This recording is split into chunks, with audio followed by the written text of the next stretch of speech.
ਸਤਿ ਸ਼੍ਰੀ ਅਕਾਲ। ਤੁਸੀਂ ਜੁੜੇ ਹੋਏ ਹੋ ਪੰਜਾਬੀ ਰੇਡੀਓ USA ਦੇ ਨਾਲ ਤੇ ਮੈਂ ਹਾਂ ਪ੍ਰਵੀਨ ਸ਼ਰਮਾ ਲੈ ਕੇ ਹਾਜ਼ਰ ਹਾਂ ਪ੍ਰੋਗਰਾਮ ਖਬਰ ਤੇ ਨਜ਼ਰ।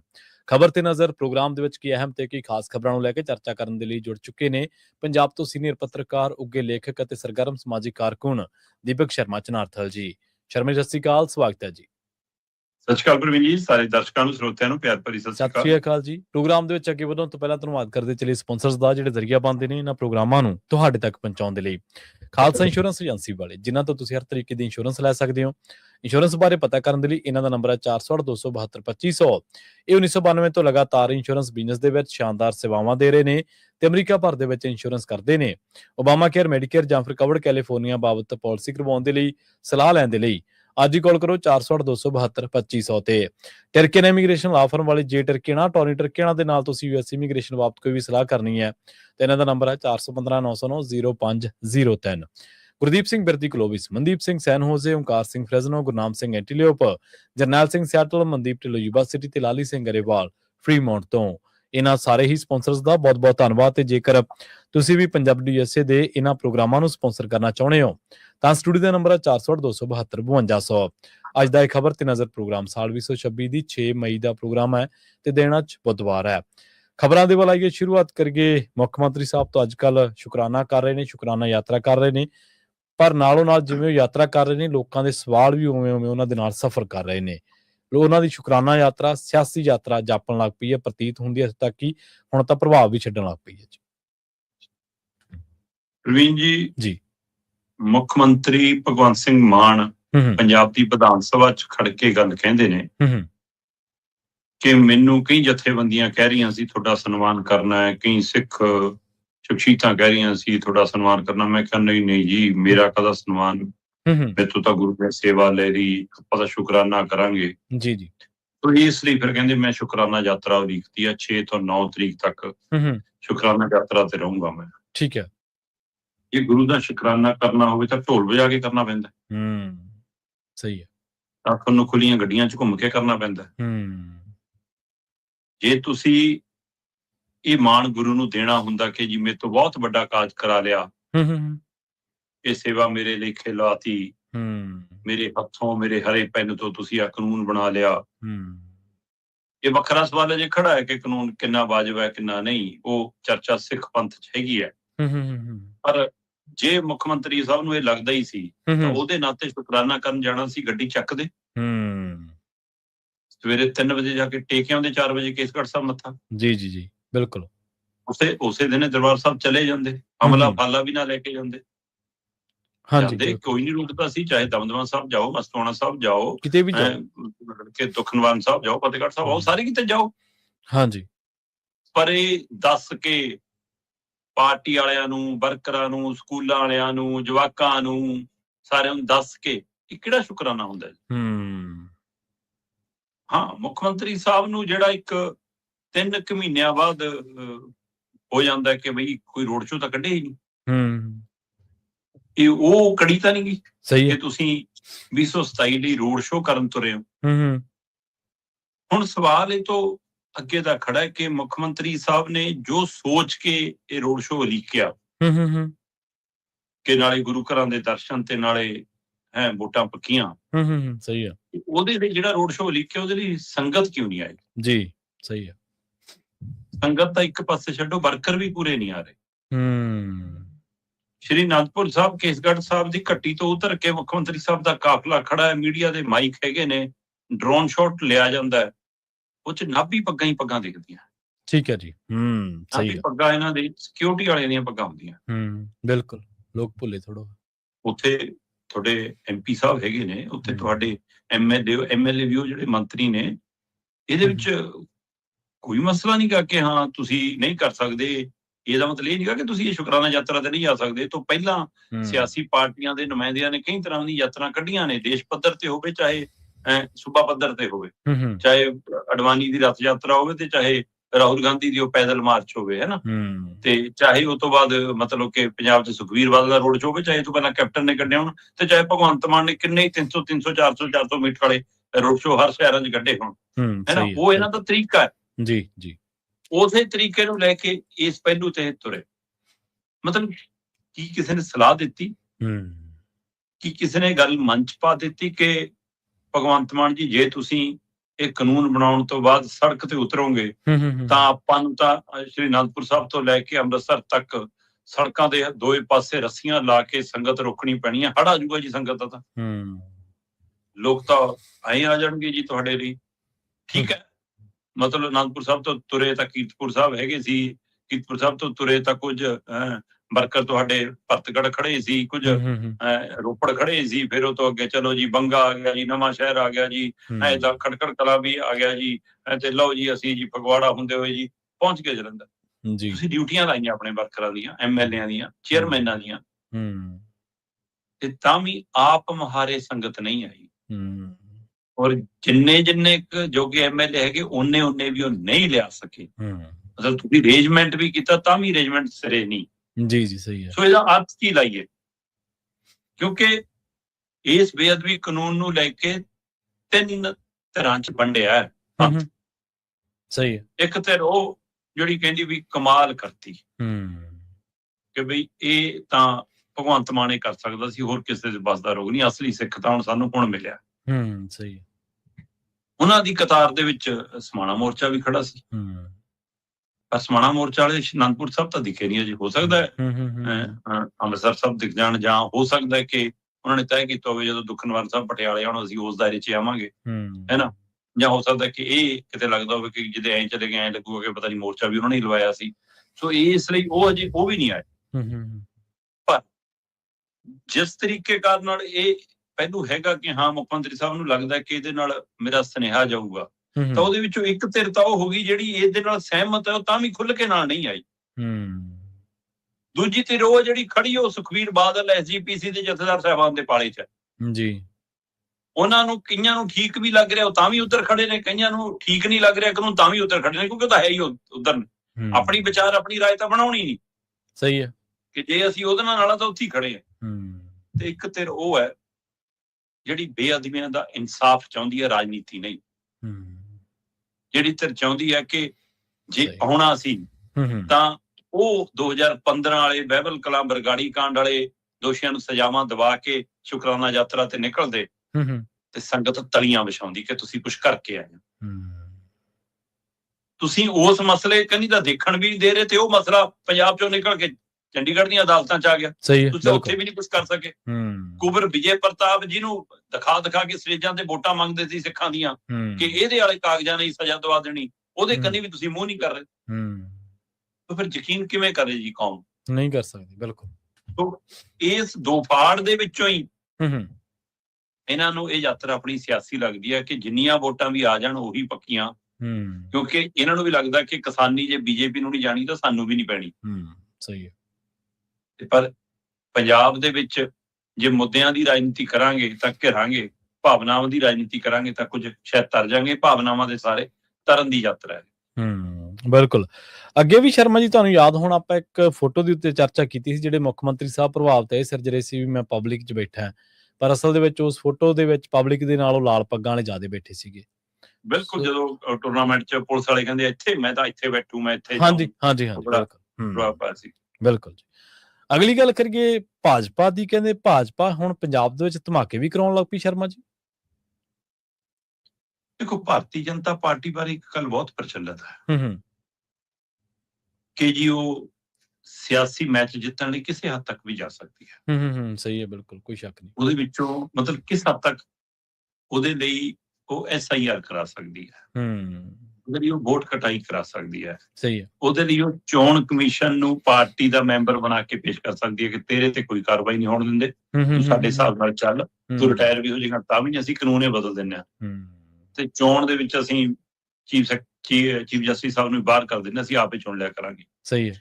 ਇਸ ਲਈ ਚੋਣ ਕਮਿਸ਼ਨ ਨੂੰ ਵੀ ਵਰਤ ਸਕਦੀ ਹੈ, ਉਹ ED CBI ਦੀ ਵਰਤੋਂ ਕਰ ਸਕਦੀ ਹੈ, ਉਹ ਸੰਘ ਨੂੰ ਝੋਂਕ ਸਕਦੀ ਹੈ, ਉਹ ਧਾਰਮਿਕ ਪੱਤਾ ਖੇਡ ਸਕਦੀ ਹੈ, ਉਹ ਹਿੰਦੂ ਮੁਸਲਮਾਨ ਕਰਾ ਸਕਦੀ ਹੈ, ਉਹ ਜਾਤ ਪਾਤ ਵਾਲੇ ਪੱਧਰ ਤੇ ਆ ਸਕਦੀ ਹੈ। ਉਹੀ ਸਾਰਾ ਤਰੀਕਾ।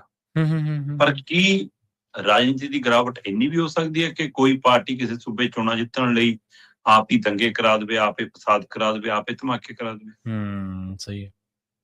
ਆਮ ਵਿਅਕਤੀ ਦੇ ਮਨਾਂ ਨੂੰ ਜੇ ਇਹ ਗੱਲ ਲੱਗਦੀ ਹੈ ਜੀ ਕਿ ਜੀ ਬੀਜੇਪੀ ਇੰਜ ਕਰਾ ਸਕਦੀ ਹੈ ਜੀ, ਉਹ ਗੁਜਰਾਤ ਦੰਗੇ ਦਿਖਦੇ ਆ ਜੀ, ਉਹ ਦਿੱਲੀ ਦੰਗੇ ਦਿਖਦੇ ਆ ਜੀ, ਜਿਹੜੇ ਆ ਪਿਛਲੇ ਦਿਨਾਂ ਚ ਹੋਏ ਸੀ ਦੁਆਰਾ, ਹਾਂਜੀ ਹੈ ਹਾਂਜੀ। ਨਾ, ਜਾਂ ਯੂਨੀਵਰਸਿਟੀਆਂ ਵਾਲੇ ਮਾਮਲੇ ਦਿਖਦੇ ਆ ਜੀ, ਹੁਣ ਮਨੀਪੁਰ ਕਾਂਡ ਦਿਖਦਾ ਜੀ, ਉਧਰ ਮੂੰਹ ਨਾ ਕਰੋ ਜੀ, ਮਤਲਬ ਬਹੁਤ ਕੁਛ ਹੈ।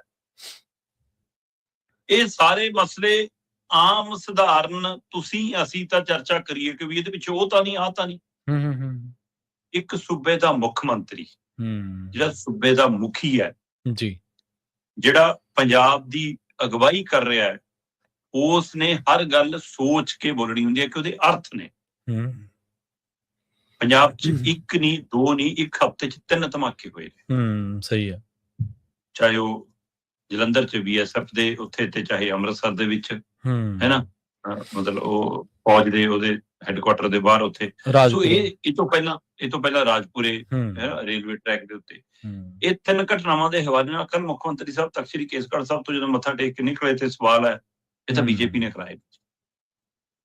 ਸਹੀ ਹੈ। ਸਿੱਧੇ ਲਫ਼ਜ਼ਾਂ 'ਚ ਮੁੱਖ ਮੰਤਰੀ ਨੇ ਗੱਲ ਕਹੀ ਹੈ ਕਿ ਇਹਨਾਂ ਧਮਾਕਿਆਂ ਪਿੱਛੇ ਬੀਜੇਪੀ ਹੈ, ਉਹ ਪੰਜਾਬ 'ਚ ਚੋਣਾਂ ਜਿੱਤਣ ਲਈ ਕੁਝ ਵੀ ਕਰਾ ਸਕਦੀ ਹੈ, ਇਹ ਉਹਨਾਂ ਨੇ ਧਮਾਕੇ ਕਰਾਏ।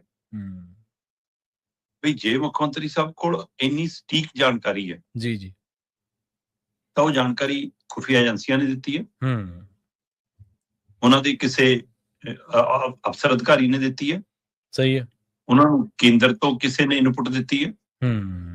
ਜਦੋਂ ਮੀਡੀਆ 'ਚ ਤੁਸੀਂ ਨਾਮ ਉਜਾਗਰ ਕਰ ਰਹੇ ਹੋ ਤਾਂ ਉਹਦਾ ਸੋਰਸ ਵੀ ਦੱਸ ਦਿਓ ਨਾ, ਤੁਸੀਂ ਉਹਦੇ ਤੱਥ ਵੀ ਰੱਖ ਦਿਓ ਨਾ, ਸਬੂਤ ਵੀ ਰੱਖ ਦਿਓ ਨਾ। ਜੀ ਬਿਲਕੁਲ। ਤੁਸੀਂ ਮੁੱਖ ਮੰਤਰੀ ਹੋ, ਤੁਸੀਂ ਐ ਦੋਸ਼ ਲਾ ਕੇ ਤੁਰ ਨਹੀਂ ਸਕਦੇ, ਤੁਹਾਨੂੰ ਜਵਾਬ ਦੇਣਾ ਪਏਗਾ।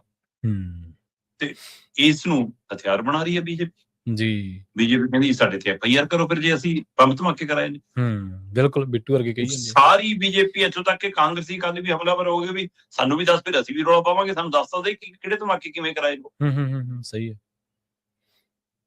ਜੇ ਤੁਹਾਡੇ ਕੋਲ ਜਾਣਕਾਰੀ ਆਉਂਦੀ ਹੈ ਕਿ ਜੀ ਲਾਪਤਾ ਪਾਵਨ ਸਰੂਪ ਲੱਭ ਗਏ ਜੀ, ਤੇ ਤੁਸੀਂ ਮਾਘੀ ਮੇਲੇ ਤੇ ਅਨਾਉਂਸ ਕਰਦੇ ਹੋ, ਫਿਰ ਆਪਣੇ ਮੰਤਰੀਆਂ ਨੂੰ ਮਾਫੀ ਮੰਗਾਉਣ ਕਾਹਨੂੰ ਭੇਜਦੇ ਹੋ? ਸਹੀ ਹੈ, ਬਿਲਕੁਲ। ਹੁਣ ਕਿਤੇ ਕਾਹਨੂੰ ਇਸ ਮਸਲੇ ਦੇ ਯੂ ਟਰਨ ਨਾ ਲੈ ਜਿਓ ਜੀ। ਹਾਂ, ਦੂਸਰੇ ਪਾਸੇ ਜੀ, ਤੁਸੀਂ ਪੰਜਾਬ ਦੇ ਮੁਖੀ ਵੀ ਹੋ, ਤੁਸੀਂ ਗ੍ਰਹਿ ਮੰਤਰੀ ਵੀ ਹੋ, ਤੇ ਤੁਹਾਡੇ ਅਧਿਕਾਰ ਖੇਤਰ 'ਚ ਪੁਲਿਸ ਤੰਤਰ ਸਾਰਾ ਕੁਝ ਆਉਂਦਾ ਹੈ। ਤੁਸੀਂ ਜੇ ਇਹੀ ਸਵਾਲ ਇੰਜ ਕਰਦੇ ਕਿ ਵੀ ਹਥਿਆਰ, ਨਸ਼ਾ, ਚਿੱਟਾ, ਗੋਲੀ ਸਿੱਕਾ, ਬੰਬ ਧਮਾਕੇ, ਸਾਰਾ ਕੁਝ ਸਰਹੱਦ ਪਾਰ ਤੋਂ ਹੁੰਦੇ ਨੇ ਤੇ ਸਰਹੱਦ ਦੀ ਰੱਖਿਆ ਦੀ ਜ਼ਿੰਮੇਵਾਰੀ ਕੇਂਦਰ ਦੀ ਹੈ, ਇਸ ਲਈ ਇਹਦੇ ਲਈ ਜ਼ਿੰਮੇਵਾਰ ਕੇਂਦਰ ਹੈ, ਫਿਰ ਤਾਂ ਸਮਝ ਆਉਂਦੀ। ਜੀ। ਪਰ ਜੇ ਧਮਾਕੇ ਉਹਨਾਂ ਨੇ ਕਰਾਏ ਨੇ ਤਾਂ ਫਿਰ ਜਨਾਬ ਗੱਲ ਸਹੀ ਹੈ, ਚਾਹੇ ਜੋ ਮਰਜ਼ੀ ਹੋਵੇ ਰਾਜਨੀਤਿਕ ਧਿਰਾਂ ਦੀ, ਕਿ FIR ਕਰਾਓ ਜਨਾਬ, ਕਿ ISI ਨਾਲ ਤਾਂ ਬੀਜੇਪੀ ਮਿਲ ਗਈ। ਫਿਰ ਤੁਹਾਡਾ ਕਹਿਣ ਦਾ ਭਾਵ ਤਾਂ ਇਹੀ ਹੈ, ਕਿਉਂਕਿ ਤੁਹਾਡੇ DGP ਸਾਹਿਬ ਕਹਿ ਰਹੇ ਨੇ ਧਮਾਕੇ ISI ਨੇ ਕਰਾਏ ਨੇ, ਤੁਸੀਂ ਕਹਿ ਰਹੇ ਹੋ ਧਮਾਕੇ ਬੀਜੇਪੀ ਨੇ ਕਰਾਏ ਨੇ। ਮਤਲਬ ਜੇ ਦੋਵਾਂ ਨੇ ਮਿਲ ਕੇ ਕਰਾਏ ਨੇ, ਦੋਵਾਂ ਦਾ ਗੱਠਜੋੜਾ ਫਿਰ ਤਾਂ। ਜੇ ISI ਨਾਲ ਬੀਜੇਪੀ ਮਿਲੀ ਹੋਈ ਹੈ, ਫਿਰ ਕਾਰਵਾਈ ਕਰਾਓ। ਸਹੀ ਹੈ, ਬਿਲਕੁਲ। ਜਾਂ ਉਹਨਾਂ ਦੀ ਘੇਰਾਬੰਦੀ ਕਰੋ ਵੀ ਕਿ ਸਰਹੱਦਾਂ ਦੇ ਤੌਰ ਤੇ ਕਿਉਂ ਨਹੀਂ ਰੱਖਿਆ ਹੁੰਦੀ, ਕਿਵੇਂ ਆ ਰਿਹਾ। ਸੋ ਇਸ ਲਈ DGP ਸਾਹਿਬ ਦੇ ਬੋਲ ਹੋਰ ਨੇ। ਹੁਣ DGP ਸਾਹਿਬ ਕੀ ਉਹ ਬੀਜੇਪੀ ਵਾਲੇ ਪਾਸਿਓਂ ਬੋਲ ਰਹੇ ਨੇ ਜਾਂ ਤੁਸੀਂ ਪਾਕਿਸਤਾਨ ਵਾਲੇ ਪਾਸਿਓਂ ਬੋਲ ਰਹੇ ਹੋ? ਜੀ, ਬਿਲਕੁਲ। ਵੱਡੇ ਸਵਾਲ ਖੜੇ ਹੋ। ਹੁਣ ਇਹ ਸਭ ਦੇ ਦਰਮਿਆਨ ਅਹਿਮ ਪਹਿਲੂ ਇਹ ਹੈ ਕਿ ਪੰਜਾਬ ਦੇ ਮੁੱਖ ਮੰਤਰੀ ਸਾਹਿਬ ਜੋ ਕਹਿੰਦੇ ਨੇ, ਉਹਦੇ ਨਾਲ ਉਹਨਾਂ ਦੀ ਅਫਸਰਸ਼ਾਹੀ ਵੀ ਕਿਉਂ ਸਹਿਮਤ ਨਹੀਂ। ਤੁਸੀਂ ਉਹਨਾਂ ਨਾਲ ਰਾਏ ਨਹੀਂ ਕਰਦੇ ਕਿ ਉਹ ਤੁਹਾਡੇ ਨਾਲ ਰਾਏ ਨਹੀਂ ਕਰਦੇ। ਜੀ ਬਿਲਕੁਲ। ਮਤਲਬ ਜੇ ਤੁਹਾਡੇ ਦੋਵਾਂ ਦੀ ਸੁੰਘਣ ਸ਼ਕਤੀ ਇੰਨੀ ਤਕੜੀ ਆ ਕਿ ਵੀ ਧਮਾਕਾ ਹੁੰਦਿਆਂ ਹੀ DGP ਨੂੰ ਪਤਾ ਲੱਗ ਗਿਆ ਇਹ ISI ਨੇ ਕਰਾਇਆ ਬਿਨਾਂ ਜਾਂਚ ਤੋਂ, ਤੇ ਤੁਹਾਨੂੰ ਜਦ ਪਤਾ ਲੱਗ ਗਿਆ BJP ਨੇ ਕਰਾਇਆ, ਫਿਰ ਇਹ ਮੜੀ ਜਿਹੀ ਸੁੰਘਣ ਸ਼ਕਤੀ ਹੋਰ ਵਧਾ ਲਓ ਕਿ ਧਮਾਕਾ ਹੋਣ ਤੋਂ ਪਹਿਲਾਂ ਕਿਉਂ ਨਹੀਂ ਪਤਾ ਲੱਗਦਾ। ਜਿਹੜੀ ਜਾਣਕਾਰੀ ਤੁਰੰਤ ਧਮਾਕੇ ਤੋਂ ਬਾਅਦ ਆਈ, ਜੀ ਸਹੀ ਹੈ, ਕਿ ਇਹਨੇ ਕਰਾਈ, ਉਹ ਪਹਿਲਾਂ ਕਿਉਂ ਨਹੀਂ ਸੀ ਕਿ ਕਰਾ ਸਕਦੇ, ਰੋਕ ਲੈਂਦੇ ਫਿਰ। ਸੋ ਇਹ ਨਿਰੋਲ ਰਾਜਨੀਤਿਕ ਬਿਆਨਬਾਜ਼ੀ ਹੈ ਜੀ, ਔਰ ਇਸ ਬਿਆਨਬਾਜ਼ੀ ਦੇ ਵਿੱਚ ਇੰਜ ਲੱਗਦਾ ਹੈ ਕਿ ਬੀਜੇਪੀ ਨੂੰ ਕਟਹਿਰੇ 'ਚ ਖੜਾ ਕਰਨ ਦੀ ਬਜਾਏ ਚਰਚਾ 'ਚ ਖੜਾ ਕੀਤਾ ਜਾ ਰਿਹਾ। ਯਾਦ ਹੋਣਾ ਸਰੋਤਿਆਂ ਨੂੰ ਕਿ ਜਦੋਂ ਮੁੱਖ ਮੰਤਰੀ ਸਾਹਿਬ ਨੇ ਰੌਲਾ ਪਾਉਣਾ ਸ਼ੁਰੂ ਕੀਤਾ ਕਿ ਬੀਜੇਪੀ ਪਿੰਡਾਂ 'ਚ ਆ ਗਈ ਜੀ, ਕੇਂਦਰੀ ਯੋਜਨਾਵਾਂ ਲਿਆਈ ਜੀ, ਇਹ ਕੈਂਪ ਲਾ ਰਹੀ ਹੈ ਜੀ, ਇਹ ਐ ਕਰ ਰਹੀ ਹੈ ਜੀ, ਆਹ ਲਾਭ ਦੇਣ ਨੂੰ ਫਿਰਦੀ ਹੈ ਜੀ SC-BC ਭਾਈਚਾਰੇ। ਆਪਾਂ ਉਸ ਦਿਨ ਵੀ ਗੱਲ ਕਰ ਰਹੇ ਸੀ ਕਿ ਤੁਸੀਂ ਉਹਨਾਂ ਦੀ ਘੇਰਾਬੰਦੀ ਕਰ ਰਹੇ ਹੋ, ਕਿ ਲੋਕਾਂ ਨੂੰ ਦੱਸ ਰਹੇ ਹੋ ਕਿ ਇਹਨਾਂ ਕੋਲ ਜਾਓ, ਤੁਹਾਨੂੰ ਆਹ ਦੇ ਦੇਣਗੇ, ਆਹ ਦੇ ਦੇਣਗੇ, ਆਹ ਦੇ ਸਕਦੇ ਆ, ਕਰ ਸਕਦੇ। ਤੁਸੀਂ ਉਹਨਾਂ ਲਈ ਰਾਹ ਤਿਆਰ ਕਰ ਰਹੇ ਹੋ। ਅੱਜ ਵੀ ਬੇਸ਼ੱਕ ਇਹ ਦੋਏ ਆਮੋ ਸਾਹਮਣੇ ਖੜੇ ਦਿਖਦੇ ਨੇ ਕਿ ਆਮ ਆਦਮੀ ਪਾਰਟੀ ਤੇ ਬੀਜੇਪੀ ਆਮੋ ਸਾਹਮਣੇ ਹੋ ਗਏ, ਇਹ ਇਹਨਾਂ ਦੇ ਬੰਦੇ ਪੱਟ ਲਏ ਜੀ ਉਹਨਾਂ ਨੇ, ਇਹ ਰਾਜਨੀਤੀ ਤੌਰ ਦੇ ਉੱਤੇ ਆਮੋ ਸਾਹਮਣੇ ਦਿਖਦੇ ਨੇ, ਪਰ ਇੱਕ ਦੂਏ ਨੂੰ ਹਮੇਸ਼ਾ ਸਹਾਈ ਹੁੰਦੇ ਨੇ। ਚਾਹੇ ਗੁਜਰਾਤ ਹੋਵੇ, ਚਾਹੇ ਰਾਜਸਥਾਨ ਹੋਵੇ, ਚਾਹੇ ਯੂਪੀ ਹੋਵੇ, ਚਾਹੇ ਕਿਤੇ ਹੋਵੇ, ਇੱਕ ਦੂਏ ਲਈ ਸਹਾਈ ਬਣ ਕੇ ਖੜਦੇ ਨੇ। ਤੇ ਫਿਰ ਇਹ ਸਾਰਾ ਘਟਨਾਕ੍ਰਮ ਕਿ ਇਹ ਤਾਂ ਨਹੀਂਗਾ ਕਿ 2027 ਦੇ ਵਿੱਚ ਦੋ ਹੀ ਧਿਰਾਂ ਦੇਖਣ, ਬੀਜੇਪੀ ਤੇ ਆਮ ਆਦਮੀ ਪਾਰਟੀ, ਉਹਦਾ ਨੈਰੇਟਿਵ ਤਾਂ ਨਹੀਂ ਸਿਰਜਿਆ ਜਾ ਰਿਹਾ ਕਿ ਬਾਕੀ ਸਾਰੀਆਂ ਧਿਰਾਂ ਨੂੰ ਅਸੀਂ ਉਹ ਮੰਨਪੀ ਕਰਦੀ, ਇੱਕ ਦੂਏ ਨੂੰ ਇੰਨਾ ਭੰਡੀਏ, ਇੰਨਾ ਇੱਕ ਦੂਏ ਦੇ ਉੱਤੇ ਬਿਆਨਬਾਜ਼ੀ ਕਰੀਏ, ਇੰਨਾ ਇੱਕ ਦੂਏ ਤੇ ਦੋਸ਼ ਲਾਈਏ, ਇੰਨਾ ਚਿੱਕੜ ਸਿੱਟੀਏ ਕਿ ਦੋ ਹੀ ਪਾਰਟੀਆਂ ਦੀ ਪੰਜਾਬ ਚਰਚਾ ਹੋਵੇ। ਕਿਉਂਕਿ ਰਾਜਨੀਤੀ ਤਾਂ ਹੈ ਹੀ ਬਦਨਾਮੀ ਦਾ ਘਰ ਅੱਜ ਦੀ ਤਰੀਕ ਚ। ਜੀ ਜੀ ਬਿਲਕੁਲ, ਬਦਨਾਮ ਹੋ ਕੇ ਹੀ ਰਾਜਨੀਤੀ ਹੁੰਦੀ ਹੈ ਨਾ। ਸੋ ਇਸ ਲਈ ਇਹ ਉਧਰ ਨੂੰ ਵੀ ਤਾਂ ਨਹੀਂ ਧੱਕਿਆ ਜਾ ਰਿਹਾ ਜਾਣਬੁੱਝ ਕੇ ਕਿ ਬੀਜੇਪੀ ਬਨਾਮ ਆਮ ਆਦਮੀ ਪਾਰਟੀ ਦੀ ਚੋਣ ਪ੍ਰਕਿਰਿਆ ਬਣਾਈ ਜਾਵੇ, ਉਹਦੇ ਵਿੱਚੋਂ ਤਾਂ ਨਹੀਂ ਇਹ ਬਿਆਨ, ਇਹ ਵੀ ਜਾਂਚ ਦਾ ਵਿਸ਼ਾ ਹੈ। ਨਾਲੇ ਜਿਹੜੀਆਂ ਸਮਰੱਥ ਅਥਾਰਟੀਆਂ ਹੁੰਦੀਆਂ ਪਰਦੇਫਾਸ਼ ਕਰਦੀਆਂ ਹੁੰਦੀਆਂ, ਇਲਜ਼ਾਮ ਥੋੜ੍ਹਾ ਲਾਉਂਦੀਆਂ ਹੁੰਦੀਆਂ। ਸ਼ਰਮਾ ਜੀ, ਮੁੱਖ ਮੰਤਰੀ ਤਾਂ ਸਮਰੱਥ ਅਥਾਰਟੀ ਹੈ ਨਾ, ਉਹ ਕੋਈ ਮੈਂਬਰ ਪੰਚਾਇਤ ਤਾਂ ਹੈ ਨਹੀਂ ਗੇ, ਉਹਨਾਂ ਦੀ ਕੋਈ ਵਾਹ ਨਹੀਂ ਚੱਲਦੀ, ਕੋਈ ਸੁਣਦਾ ਨਹੀਂ, ਸਰਪੰਚ ਨਹੀਂ ਸੁਣਦਾ ਜਾਂ BDP ਨਹੀਂ ਸੁਣਦਾ, ਉਹ ਤਾਂ ਮੁੱਖ ਮੰਤਰੀ ਨੇ। ਉਹਨਾਂ ਨੂੰ ਇਸ ਤਰ੍ਹਾਂ ਆਪਦੇ ਆਪ ਨੂੰ ਟਰੀਟ ਕਿਉਂ ਕਰ ਰਹੇ ਨੇ? ਦੂਜੀ ਗੱਲ ਇਹ ਆ ਵੀ ਇਹ ਜਿਹੜਾ ਜਦੋਂ ਭਿੜਨ ਦੀ ਗੱਲ ਹੁੰਦੀ ਹੈ ਨਾ, ਤਾਂ ਭਿੜਦੇ ਮਮਤਾ ਬੈਨਰਜੀ ਵਰਗੇ ਨੇ, ਸਟਾਲਨ ਵਰਗੇ ਨੇ, ਉਹ ਦਿਖਦੇ ਨੇ ਕਿ ਉਹ ਭਿੜ ਰਹੇ ਨੇ। ਠੀਕ ਹੈ, ਲੱਖ ਖਾਮੀਆਂ ਉਹਨਾਂ ਦੀ ਸਰਕਾਰ ਦੇ ਵਿੱਚ ਆਉਣਗੀਆਂ, ਪਰ ਰਾਹ ਬਣਾਉਣ ਵਾਲਿਆਂ ਦੇ ਵਿੱਚ, ਨੈਰੇਟਿਵ ਦੇ ਨਾਲ ਸਹਾਈ ਹੋਣ ਵਾਲਿਆਂ ਚ ਤੇ ਭਿੜਨ ਵਾਲਿਆਂ ਚ ਤਾਂ ਬਹੁਤ ਫਰਕ ਹੁੰਦਾ। ਸ਼ਰਮਾ ਜੀ, ਬਿਲਕੁਲ ਬਿਲਕੁਲ। ਤੇ ਬੰਗਾਲ ਦੀ ਗੱਲ ਚੱਲੀਏ ਤੇ ਕਿਉਂ ਨਾ ਬੰਗਾਲ ਦੀ ਚਰਚਾ ਕਰ ਲਈਏ। ਸਰਕਾਰ ਬਣਦੇ ਕਹਿੰਦੇ ਬੰਗਾਲ ਦੇ ਵਿੱਚ ਬਲਡੋਜ਼ਰ ਆ ਗਿਆ, ਹਿੰਸਾ ਇੰਨੀ ਕੁ ਭੜਕੀ ਹੈ ਕਿ 3-4 ਬੰਦੇ ਮਰ ਗਏ ਜੀ ਉੱਥੇ। ਪ੍ਰਵੀਨ ਜੀ, ਇਹ ਸੋਚਣ ਦਾ ਵਿਸ਼ਾ ਹੈ ਜੀ ਕਿ ਅਜੇ ਤਾਂ ਬੀਜੇਪੀ ਦਾਖਲ ਹੋਈ ਹੈ ਬੰਗਾਲ ਚ। ਹਜੇ ਮੁੱਖ ਮੰਤਰੀ ਨਹੀਂ ਬਣਿਆ ਉਹਨਾਂ ਦਾ, ਸਹੁੰ ਨਹੀਂ ਚੁੱਕੀ, ਹਜੇ 9 ਤਰੀਕ ਨੂੰ ਸਹੁੰ ਚੁੱਕਣੀ ਹੈ। ਜੇ ਸਹੁੰ ਚੁੱਕਣ ਤੋਂ ਪਹਿਲਾਂ ਹੀ ਉਹਨਾਂ ਦੇ ਸਮਰਥਕ ਵਰਕਰ ਇਸ ਹੱਦ ਤੱਕ ਚਲੇ ਗਏ ਕਿ ਆਪ ਮਹਾਰੇ ਕ੍ਰੇਨ ਲੈ ਕੇ ਚੱਲ ਜਾਓ, ਬਲਡੋਜ਼ਰ ਲੈ ਕੇ ਚੱਲ ਜਾਓ ਤੇ ਤ੍ਰਿਣਮੂਲ ਕਾਂਗਰਸ ਦਾ ਕਲਕੱਤਾ ਚ ਦਫ਼ਤਰ ਤੋੜ ਦੋ, ਇਹਨਾਂ ਦਫ਼ਤਰ ਇਹਨਾਂ ਤੋੜੋ, ਆਲੇ ਦੁਆਲੇ ਜਿਹੜੀਆਂ ਦੁਕਾਨਾਂ ਨੇ ਉਹ ਵੀ, ਕਿ ਜੇ ਤਾਂ ਇਹਨਾਂ ਦੇ ਸਮਰਥਕ ਨੇ, ਤੋੜ ਦੋ, ਢਾਹ ਦੋ, ਤਾਂ ਉੱਥੇ ਹੋਏਗਾ ਕੀ ਹੋਣਾ ਅੱਗੇ? ਬਿਲਕੁਲ, ਫਿਕਰ ਲੋਕਾਂ ਦੇ ਮਨਾਂ ਚ ਆ ਗਿਆ। ਔਰ ਇਹੀ ਨਹੀਂ ਗਾ, 4 ਵਰਕਰਾਂ ਦੇ ਮੌਤ ਦੀ ਖਬਰ ਹੈ, ਉਹ ਚੋਂ 2 ਬੀਜੇਪੀ ਕਹਿੰਦੀ ਸਾਡੇ ਮਾਰੇ ਗਏ। ਠੀਕ ਹੈ ਜੀ। 2 ਤ੍ਰਿਣਮੂਲ ਕਾਂਗਰਸ ਵਾਲੇ ਕਹਿੰਦੇ ਸਾਡੇ ਮਾਰੇ ਗਏ। ਇਹਦਾ ਮਤਲਬ ਤ੍ਰਿਣਮੂਲ ਕਾਂਗਰਸ ਵਾਲਿਆਂ ਨਾਲ ਟਕਰਾਅ ਵੀ ਵਧੂਗਾ। ਜਿਹੜੀ ਬੀਜੇਪੀ ਇਹ ਦਮ ਭਰਦੀ ਹੈ ਕਿ ਇਹ ਸਾਡੇ ਤਾਂ ਜੀ ਅਸੀਂ ਇੰਨਾ ਪ੍ਰਬੰਧ ਕੀਤਾ ਸੀ ਚੋਣਾਂ ਚ, ਅਸੀਂ ਕੁਛ ਨਹੀਂ ਹੋਣ ਦਿੱਤਾ, ਫਿਰ ਨਤੀਜਿਆਂ ਤੋਂ ਬਾਅਦ ਕਿਵੇਂ ਹੋ ਗਿਆ? ਨਤੀਜਿਆਂ ਤੋਂ ਬਾਅਦ ਤਾਂ ਦੂਈ ਧਿਰ ਤਾਂ ਇੰਨਾ ਸਹਿਮ ਆ ਜਾਣਾ ਚਾਹੀਦਾ ਸੀ ਕਿ ਉਹ ਤਾਂ ਕੁਛ ਕਰਦੀ ਹੋਣਾ ਬਾਹਰ ਆ ਕੇ। ਸਹੀ ਹੈ, ਬਿਲਕੁਲ ਜੀ, ਬਿਲਕੁਲ। ਪਰ ਕੀ ਤੁਸੀਂ ਇਹ ਟਾਸਕ ਦਿੱਤਾ ਹੋਇਆ ਆਪਣੇ ਬੰਦਿਆਂ ਨੂੰ ਕਿ ਇਹ ਕੁਛ ਕਰਿਓ? ਜੀ ਜੀ। ਸੋ ਇਸ ਲਈ ਪੱਛਮੀ ਬੰਗਾਲ ਦੀਆਂ ਜੋ ਘਟਨਾਵਾਂ ਸਾਹਮਣੇ ਆ ਰਹੀਆਂ, ਮਮਤਾ ਬੈਨਰਜੀ ਠੀਕ ਹੈ ਅੜ ਰਹੀ ਹੈ ਜੀ ਕਿ ਮੈਂ ਨਹੀਂ ਅਸਤੀਫਾ ਦਿੰਦੀ ਜੀ। ਬਈ ਜੇ ਐਂ ਅੜਨਾ ਸੀਗਾ ਕਿ ਹਾਂ ਇਹ ਤਰੀਕਾਕਾਰ ਸਹੀ ਨਹੀਂ, ਫਿਰ ਚੋਣ ਪ੍ਰਕਿਰਿਆ ਚ ਜਾਣ ਦੀ ਬਜਾਏ ਬਾਹਰ ਬਹਿਣਾ ਸੀਗਾ। ਜੀ ਸਹੀ ਹੈ। ਜੇ ਐਂ ਧੱਕਾ ਕਰ ਰਹੇ ਨੇ ਕਿ ਲੋ ਮੈਂ ਧਰਨੇ ਤੇ ਬੈਠੀ ਹਾਂ, ਹੈਨਾ, ਮੈਂ ਨਹੀਂ ਪ੍ਰਕਿਰਿਆ ਚ ਜਾਂਦੀ, ਗਿਣਤੀ ਚ ਵੀ ਨਾ ਜਾਂਦੇ ਫਿਰ ਚਾਹੇ। ਪਰ ਜੇ ਤੁਸੀਂ ਹੁਣ ਸਾਰੀ ਪ੍ਰਕਿਰਿਆ ਚੋਂ ਗਏ ਹੋ, ਫਿਰ ਤੁਹਾਨੂੰ ਕਬੂਲ ਕਰਨਾ ਪਊਗਾ, ਚਾਹੇ ਅਗਲੇ ਨੇ SIR ਰਾਹੀਂ ਜਿੱਤਿਆ, ਚਾਹੇ ਅਗਲੇ ਨੇ ਧੱਕੇ ਨਾਲ ਜਿੱਤਿਆ। ਠੀਕ ਹੈ, ਤੁਸੀਂ ਨਾ ਦਿਓ ਅਸਤੀਫਾ, ਅੱਜ ਆਖਰੀ ਦਿਨ ਹੈ ਸਰਕਾਰ ਦੇ ਪੀਰੀਅਡ ਦਾ, ਜਿੰਨਾ ਤੈਅ ਪੀਰੀਅਡ ਹੁੰਦਾ, ਉਹ ਤੋਂ ਬਾਅਦ ਰਾਜਪਾਲ ਸਾਹਿਬ ਆਪੇ ਚੁਣ ਲੈਣਗੇ, ਕਿਹਨੂੰ ਚੁਣਨਾ ਫਿਰ? ਉਹ ਤੈਅ ਕਰ ਦੇਣਗੇ ਕਿ ਤੁਹਾਨੂੰ ਸਰਕਾਰ ਬਣਾਉਣ ਦਾ ਅਸੀਂ ਦਿੰਦੇ ਹਾਂ ਜੀ, ਬਿਲਕੁਲ। ਤੇ 9 ਤਰੀਕ ਨੂੰ ਅਗਲੇ ਬਣਾ ਲੈਣਗੇ। ਪਰ ਮੇਰਾ ਸਵਾਲ ਇਹ ਤੋਂ ਵੱਖਰਾ ਹੈ। ਮੇਰਾ ਸਵਾਲ ਇਹ ਹੈ ਕਿ ਪੱਛਮੀ ਬੰਗਾਲ ਚ ਜਿਸ ਤਰ੍ਹਾਂ ਮਮਤਾ ਬੈਨਰਜੀ ਕੇਂਦਰ ਮੂਹਰੇ ਅੜੀ, ਕਿਉਂਕਿ ਕੇਂਦਰ ਉਹਨਾਂ ਦੇ ਫੰਡ ਵੀ ਰੋਕਦਾ ਸੀ, ਉਹਨਾਂ ਦੇ ਬਣਦੇ ਹੱਕ ਵੀ ਨਹੀਂ ਦਿੰਦਾ ਸੀ, ਤਾਂ ਕਿ ਸਰਕਾਰ ਕੋਈ ਯੋਜਨਾਵਾਂ ਲਾਗੂ ਨਾ ਕਰ ਸਕੇ, ਕੁਛ ਨਾ ਕਰ ਸਕੇ, ਤੇ ਅਸੀਂ ਡਬਲ ਇੰਜਨ ਵਾਲਾ ਫਾਰਮੂਲਾ ਚਲਾਈਏ। ਤੇ ਉਹੀ ਜਿਹਾ ਵਤੀਰਾ ਪੰਜਾਬ ਨਾਲ ਵੀ ਹੁੰਦਾ। ਪਰ ਪੰਜਾਬ ਵਾਲਾ ਕੋਈ ਲੀਡਰ, ਮੈਂ ਸੱਤਾਧਾਰੀ ਧਿਰ ਦੀ ਇਕੱਲੇ ਦੀ ਗੱਲ ਨਹੀਂ ਕਰਦਾ, ਕੋਈ ਵੀ ਧਿਰ, ਕੋਈ ਲੱਤ ਲਾ ਕੇ ਖੜਦੀ ਦਿਖਦੀ ਹੋ ਨਹੀਂ ਸਾਨੂੰ ਕਿ ਕੇਂਦਰ ਨਾਲ ਆਟਾ ਲੈ ਸਕੇ। ਪਰ ਨਤੀਜਿਆਂ ਤੋਂ ਬਾਅਦ ਜੋ ਕੁਝ ਪੱਛਮੀ ਬੰਗਾਲ ਦੇ ਦ੍ਰਿਸ਼ ਆਉਣੇ ਸ਼ੁਰੂ ਹੋਏ ਨੇ, ਖਬਰਾਂ ਆਉਣੀਆਂ ਸ਼ੁਰੂ ਹੋਈਆਂ ਨੇ, ਫੋਟੋਆਂ ਆਉਣੀਆਂ ਸ਼ੁਰੂ ਹੋਈਆਂ ਨੇ, ਉਸ ਤੋਂ ਬਾਅਦ ਪੰਜਾਬ ਵਾਲੇ ਸੋਚਣ। ਬਿਲਕੁਲ ਸਹੀ ਹੈ, ਬਿਲਕੁਲ, ਕਿ ਇੱਥੇ ਫਿਰ ਕੀ ਕੁਛ ਹੋਊਗਾ। ਸਵਾਲ ਇਹਦਾ ਮਤਲਬ ਇਹ ਨਹੀਂਗਾ ਕਿ ਆ ਧਮਾਕਿਆਂ ਪਿੱਛੇ ਰਾਜਨੀਤੀ ਨਹੀਂ ਹੋਊਗੀ, ਮਾਈਕ ਨਾਲ ਰਾਜਨੀਤੀ ਹੋਊਗੀ। ਕਿਹਨੇ ਕਰਾਈ ਹੈ, ਜਾਂਚ ਦਾ ਵਿਸ਼ਾ ਹੈ। ਜੇ ਮੁੱਖ ਮੰਤਰੀ ਬੀਜੇਪੀ ਬਾਰੇ ਕਹਿ ਰਿਹਾ ਤਾਂ ਬੀਜੇਪੀ ਬਾਰੇ ਵੀ ਜਾਂਚ ਕਰ ਲਓ। ਜੇ ਪਹਿਲਾਂ ਕੁੱਕਰ ਬੰਬ ਫੜਦੇ ਰਹੇ ਤਾਂ ਉਹਦੀ ਵੀ ਜਾਂਚ ਅਜੇ ਤੱਕ ਤਾਂ ਅਧੂਰੀ ਪਈ ਹੈ ਕਿ ਉਹਦੇ ਪਿੱਛੇ ਕੌਣ ਸੀ। ਅਜੇ ਤੱਕ ਤਾਂ ਉਹ ਨਹੀਂ ਆਏ। ਉਹ ਬੀਬੀ ਭੱਠਲ ਕਹਿੰਦੀ ਸੀ ਕਿ ਮੈਨੂੰ ਮੁੱਖ ਮੰਤਰੀ ਦੁਬਾਰਾ ਬਣਾਉਣ ਲਈ ਕਹਿੰਦੇ ਸੀ ਧਮਾਕੇ ਕਰ ਦੋ, ਮੈਂ ਨਾ ਕਰਤੀ। ਜੇ ਇੱਕ ਮੁੱਖ ਮੰਤਰੀ ਨਾ ਕਰਦੀ ਉਹਦੇ ਬਾਕੀ ਨਹੀਂ ਨਾ ਕਰਦੇ, ਫਿਰ ਨਹੀਂ ਨਾ ਕਰਦੇ। ਸਹੀ ਹੈ, ਬਿਲਕੁਲ, ਬਿਲਕੁਲ ਜਾਇਜ਼ ਸਵਾਲ ਹੈ। ਚੋਣਾਂ ਦੇ ਨੇੜੇ ਆ ਕੇ ਧਮਾਕੇ ਹੋਣਾ, ਸਾਰਾ ਕੁਝ ਹੋਣਾ, ਇਹਦੇ ਅਰਥ ਤਾਂ ਹੈਗੇ ਨੇ ਨਾ ਕੁਝ। ਸੋ ਇਸ ਲਈ ਸਵਾਲ ਇਹ ਹੈ ਕਿ ਪੰਜਾਬ ਦੇ ਵਿੱਚ ਮਾਹੌਲ ਵਿਗੜ ਰਿਹਾ ਕਿ ਖੁਦ ਵਿਗਾੜਿਆ ਜਾ ਰਿਹਾ। ਜੀ ਬਿਲਕੁਲ। ਇਹ ਚੋਣਾਂ ਲਈ ਵਿਗਾੜਿਆ ਜਾ ਰਿਹਾ ਕਿ ਚੋਣਾਂ ਤੋਂ ਬਾਅਦ ਹੋਰ ਵਿਗੜ ਜਾਵੇਗਾ, ਇਹ ਫਿਕਰ ਖੜਾ ਹੈ ਸਾਨੂੰ। ਇਸ ਲਈ ਸੋਚ ਕੇ ਚੱਲਣਾ ਚਾਹੀਦਾ ਪੰਜਾਬੀਆਂ। ਹਾਂਜੀ ਬਿਲਕੁਲ। ਨਾਲੇ ਲੋਕਾਂ ਨੇ ਫਤਵਾ ਦਿੱਤਾ, ਮੈਂਡੇਟ ਦਿੱਤਾ, ਗੁੰਡਾਗਰਦੀ ਦਾ ਲਾਇਸੈਂਸ ਥੋੜ੍ਹਾ ਦਿੱਤਾ ਵੀ ਤੁਸੀਂ ਜਾ ਕੇ ਉੱਥੇ ਗੁੰਡਾਗਰਦੀ ਕਰਦੇ ਚਲੋ, ਜਿੱਤ ਹਾਰ ਬਣਦੀ ਆਈ ਆ। ਹਾਰਿਆਂ ਨੂੰ ਕੀ, ਮੈਂ ਇੱਕ ਵੀਡੀਓ ਦੇਖ ਰਿਹਾ ਸੀ ਸ਼ਰਮਾ ਜੀ, ਬੜੀ ਸੰਘੀਆਂ ਦੀ ਮਤਲਬ ਬੜੀ ਮਾੜੀ ਹਰਕਤ ਹੈ। ਇੱਕ ਬੀਬੀ ਉਹਨਾਂ ਦੀ ਜਾ ਰਹੀ ਹੈ ਤੇ ਉਹ ਪੁਲਿਸ ਕੋਲੇ ਖੜੀ ਹੈ ਤੇ ਉਹਦੇ ਕੋਲੇ ਹੂਟਿੰਗ ਕਰ ਰਹੇ ਨੇ, ਉਸ ਬੀਬੀ ਦੇ ਕੋਲੇ, TMC ਦੀ ਬੀਬੀ ਦੇ ਕੋਲੇ। ਸੋ ਕੀ ਹੈ ਇਹ? ਤੁਸੀਂ ਇੱਕ ਪਾਸੇ ਸਟੇਜਾਂ ਤੋਂ ਵੱਡੇ ਭਾਸ਼ਣ ਦਿੰਦੇ ਹੋ ਔਰਤਾਂ ਦੇ ਹੱਕ ਦੇ ਵਿੱਚ, ਆਰਜੀ ਕਰ ਮਾਮਲੇ ਦੇ ਵਿੱਚ ਤੁਸੀਂ ਕਹਿਣਾ ਵੀ ਇਹ ਮਮਤਾ ਦੀ ਸਰਕਾਰ ਡਿੱਗ ਪਈ, ਤੇ ਤੁਸੀਂ ਆਪ ਕੀ ਲੱਛਣ ਕਰ ਰਹੇ ਹੋ ਉੱਥੇ ਜੀ। ਅਗਲੇ ਹੀ ਗੱਲ ਕਰੀਏ, ਜਿਸ ਮਾਮਲੇ ਦੇ ਵਿੱਚ ਮੁੱਖ ਮੰਤਰੀ ਸਾਹਿਬ ਦੀ ਸ਼ੁਕਰਾਨਾ ਯਾਤਰਾ ਦਾ ਤੁਸੀਂ ਵਿਸ਼ਲੇਸ਼ਣ ਕੀਤਾ, ਸਮੀਖਿਆ ਕੀਤੀ ਹੈ, ਪੜਚੋਲ ਕੀਤੀ ਹੈ, ਸਵਾਲਾਂ ਦੇ ਕਟਹਿਰੇ ਦੇ ਵਿੱਚ ਖੜਾ ਕੀਤਾ ਮੁੱਖ ਮੰਤਰੀ ਨੇ ਬਕਾਇਦਾ। ਉਸ ਮਾਮਲੇ ਦੇ ਵਿੱਚ ਬੇਅਦਬੀ ਕਾਨੂੰਨ ਦੇ ਤਹਿਤ ਪੰਜਾਬ ਦੇ ਵਿੱਚ ਦੂਜੀ FIR ਦਰਜ ਹੋ ਗਈ ਹੈ ਜੀ। ਪ੍ਰਵੀਨ ਜੀ, ਮੁੱਖ ਮੰਤਰੀ ਸਾਹਿਬ ਨੇ ਜਦੋਂ ਇਹ ਕਾਨੂੰਨ ਨੂੰ ਪਾਸ ਕਰਾਇਆ ਪੰਜਾਬ ਦੀ ਵਿਧਾਨ ਸਭਾ 'ਚ, ਸਰਬਸੰਮਤੀ ਨਾਲ ਜੀ ਪਾਸ ਹੋਇਆ, ਉਸ ਦਿਨ ਤੋਂ ਆਮ ਆਦਮੀ ਪਾਰਟੀ ਦੀ ਸਰਕਾਰ ਦੇ ਨੁਮਾਇੰਦੇ, ਖੁਦ ਮੁੱਖ ਮੰਤਰੀ ਭਗਵੰਤ ਮਾਨ ਇੱਕੋ ਗੱਲ ਪ੍ਰਚਾਰਦੇ ਨੇ ਕਿ ਹੁਣ ਕੋਈ ਬੇਅਦਬੀ ਕਰਨ ਦੀ ਹਿੰਮਤ ਨਹੀਂ ਕਰੂਗਾ। ਬਹੁਤ ਵੱਡੇ ਪੱਧਰ ਦੇ ਪ੍ਰਚਾਰ। ਕੱਲ ਮੁੱਖ ਮੰਤਰੀ ਸਾਹਿਬ ਨੇ ਇਹ ਕਿਹਾ ਕਿ ਵੀ BJP ਨੇ ਤਾਂ ਬੇਅਦਬੀਆਂ ਕਰਾਉਣ ਦੀ ਯੋਜਨਾ ਬਣਾਈ ਸੀ ਪੰਜਾਬ 'ਚ। ਜੀ ਇਹਨਾਂ ਨੇ ਤਾਂ ਬੇਅਦਬੀਆਂ ਕਰਾਉਣੀਆਂ ਸੀ, ਜਿਨ੍ਹਾਂ ਤੋਂ ਕਰਾਉਣੀਆਂ ਸੀ ਉਹ ਉਹਨਾਂ ਨੇ ਨਾ ਕਰਤੀ ਕਿ ਹੁਣ ਨਹੀਂ ਅਸੀਂ ਕਰਦੇ ਜੀ, ਕਿਉਂਕਿ ਜੀ ਹੁਣ ਤਾਂ ਬਹੁਤ ਸਖਤ ਸਜ਼ਾ ਹੋਊਗੀ, ਇਸ ਲਈ ਹੁਣ ਇਹਨਾਂ ਨੇ ਧਮਾਕੇ ਕਰਾਤੇ ਜੀ। ਸਵਾਲ ਇਹ ਹੈ ਕਿ ਮੁੱਖ ਮੰਤਰੀ ਸਾਹਿਬ, ਜਿਸ ਦਿਨ ਤੁਸੀਂ ਸ਼ੁਕਰਾਨਾ ਯਾਤਰਾ ਕਰ ਰਹੇ ਹੋ, ਉਸ ਦਿਨ ਮੋਹਾਲੀ ਦੇ ਵਿੱਚ ਲੋਕ ਇਨਸਾਫ ਭਾਲ ਰਹੇ ਨੇ। ਬੇਅਦਬੀ ਦੀ ਘਟਨਾ ਤਾਂ ਦੂਜੀ ਹੋ ਗਈ ਜਨਾਬ ਤੁਹਾਡੇ ਨਵੇਂ ਕਾਨੂੰਨ ਬਣਨ ਤੋਂ ਬਾਅਦ। ਜੀ ਸਹੀ ਹੈ।